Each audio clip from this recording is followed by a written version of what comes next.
Hi guys!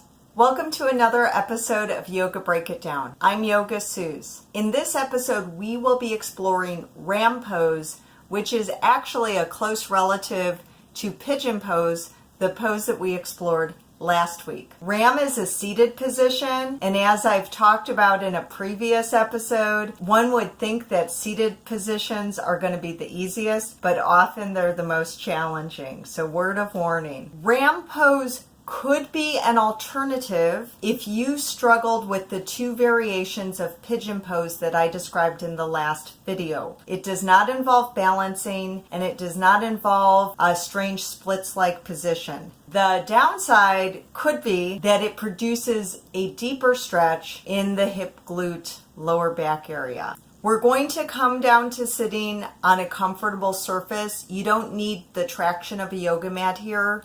So it's up to you if you are sitting on a blanket, on a carpet, on a yoga mat.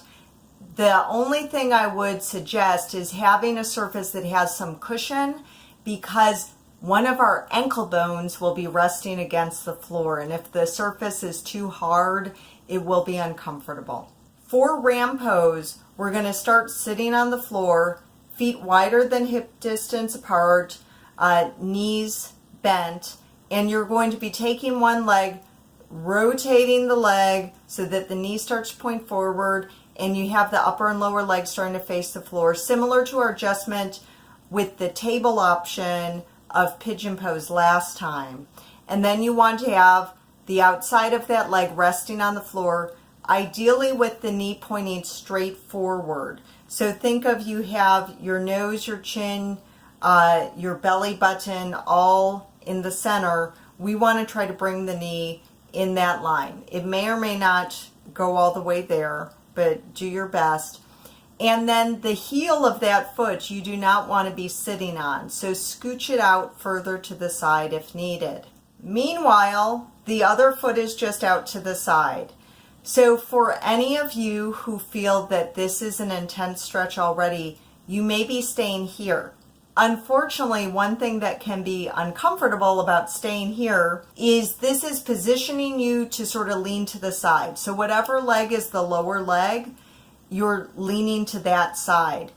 So you have to make the most of it. So you might have your hand on the floor. If you have a block nearby, you may be resting your forearm into that. And you're going to try to relax in this pose as much as possible. You don't need to fight the leaning. Try to work with the leaning. For those of you who are okay so far, the next step is to hoist the other foot over to the opposite side of the knee of the lower leg. So if it's your right foot that you need to work with, you're bringing it over to the left side of the knee, or vice versa. Again, this might be your edge right here once the foot has come over to the other side. And if this is your edge, where you have the lower leg in the bent position, outer leg against the floor, and you've just brought that foot of the other leg over and the knee still pointing up in the air, you can hold on to that leg. You can, wrap your arms around it, hold it with your hand. Anywhere along the leg is fine. Just be gentle with the kneecap. And you can work on adjusting your vertebrae, sitting upright, and breathing into it. No matter which variation we're working on, our focus, once we get to where we need to be, is relaxing in the hips, feeling the hips and the pelvis drop, feeling the lower back soften, and letting go into it. And what will happen, this is the nature of this pose, is you focus on that, you feel a degree of relaxation, then the second you're not focusing on that, the hips and pelvis tighten and lift, almost as though it was trying to lift you up off the floor. So then when you feel that tightening and lifting, you focus on again and try to relax the hips, the glutes, and let everything drop down into the floor. And you do that over and over again. That's the practice of this pose. For those of you who have hoisted the foot over, started to breathe into it, and feel like you can go further, the next step is to take the foot and ankle of the upright leg, and you want to rest it on the outside of the ankle. So this may be a deal breaker. You really need to tune into how this feels to your foot and ankle. So the foot will bend to the side. You're resting the outside, the pinky toe side of the foot, and then the ankle onto the mat. If you can go deeper into this pose, your ankle will not be bent for long. So then the next step is to scooch that foot further back so that it starts to mirror the foot on the other side. You have the 2 feet, heels about to the hip, and the toes pointing out. As you do this, so you have the 2 legs crossing, and knee is going to come over knee or close to it. And that's the full pose. So with knee over knee, what that means, to get a full perspective, is you've rotated the hips forward so much. You've laterally lengthened the lower back so much that the knees could come in line with each other in front. Because your normal stance are knees in front of you about hip distance. Sometimes they're coming out where the hips are rotating open. So we've rotated the hips the opposite way, laterally lengthening the lower back. Okay, so some of you will have leg over leg, knee over knee or close to it, and may still feel like you can go a little further. Again, our work at whichever stage we've come to is to tune into the hips, the pelvis, the lower back, and we want to relax in that area and let the hips and the pelvis drop. And then we watch as it tightens up a second later, then we communicate to it again to let go.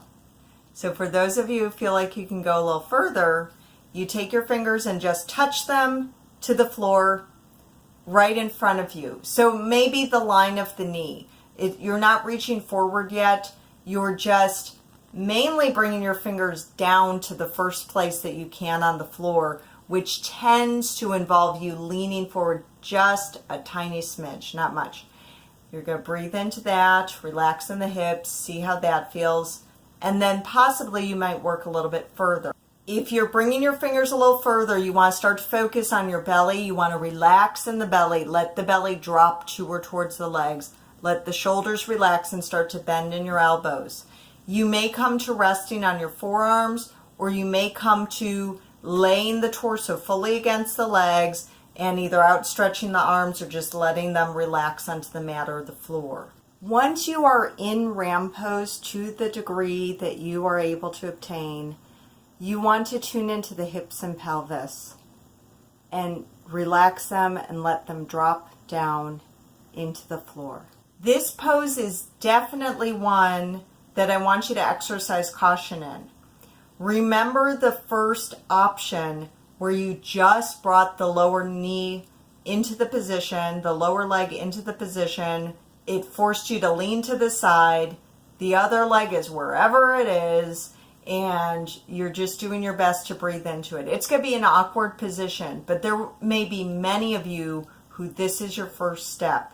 And again, the reason we're exploring RAM is it's one of my favorites, but the other reason is we need more ways to explore the idea presented in pigeon pose. In ram pose, ideally both sides of the pelvis are even on the floor. This may not be the case for you. Do not worry about that right now, particularly if you are at the first stage where the bottom leg is bent and the other leg is still in its out to the side position. You will be leaning to one side. The one side of the pelvis will be off of the floor. As you move into further stages of this, let's say perhaps that you've hoisted the second leg over to the other side of the lower leg and you just barely did that, the knee's still pointing up, you're not laying that leg down. Again, that one side of the pelvis may be raised, but still, even starting in this stage and going into deeper stages, you can still tune into the hips and pelvis, let them relax, encouraging both sides of the pelvis to sink down, and that's going to start to even it out. Even if you've come fully into the pose, you may notice that you lean to one side of the pelvis more than the other and continue to have work to do to relax and try to even out the experience of both sides sinking down evenly. This is a good type of stretch to rotate the hips forward and to be laterally lengthening the lower back. And we're going to explore it over different episodes, not all at once, different ways to do it, because it's not brought up a lot. Like I said, hip openers are more often brought up than this type of rotation in the hips. Thank you guys for watching this episode of Yoga Break It Down. Remember to hit the subscribe button, add it to your watch later list, and share this video with friends. Remember that every body needs yoga. So that means pink needs yoga, zookeepers need yoga, arborists need yoga, and you especially, baby, you need yoga too. So I really hope you join me next time on Yoga Break It Down. Bye-bye.